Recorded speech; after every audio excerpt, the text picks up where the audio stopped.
ಕೃಷ್ಣ, ರಾಜ ಅನ್ಸ್ಕೊಂಡವನಿಗೆ ವನವಾಸ ಹೊಸದಲ್ಲ. ಹಾಗೆ ನಿನ್ನ ಪಾಲಿನ ವನವಾಸ ಮುಗೀತು.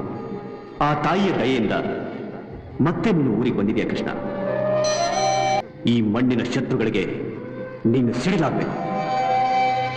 ಯುದ್ಧ ಅಂತ ಬಂದಾಗ ನಿಜವಾದ ಪರಾಕ್ರಮಿಯಾದವನು ಎಲ್ಲರಿಗಿಂತ ಮೊದಲು ಬಾಣಕ್ಕೆ ಎದೆ ಕೊಟ್ಟು ಶತ್ರು ತಲೆನ ಕೈಯಲ್ಲಿ ಹಿಡಿದು ನೆಲಕೂಡುತ್ತಾನೆ.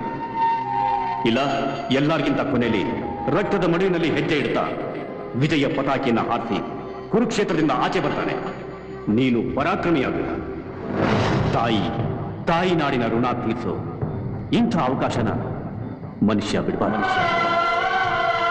ಜನಗಳ ಸೇವೆ ಮಾಡೋದು ನಮ್ಮ ಪುಣ್ಯ. ಈ ಭೂಮಿ ಮೇಲಿರೋದಕ್ಕೆ ಆ ದೇವರು ನಮಗೆ ಜಾಗ ಮಾಡ್ಕೊಟ್ಟಿದ್ದಾರೆ. ಹಾಗೆ ಜನಗಳ ಮನಸ್ಸಿನಲ್ಲಿ ನೀನ್ ಜಾಗ ಮಾಡ್ಕೋತೀಯ. ಆ ನಂಬಿಕೆ ನನಗಿದೆ.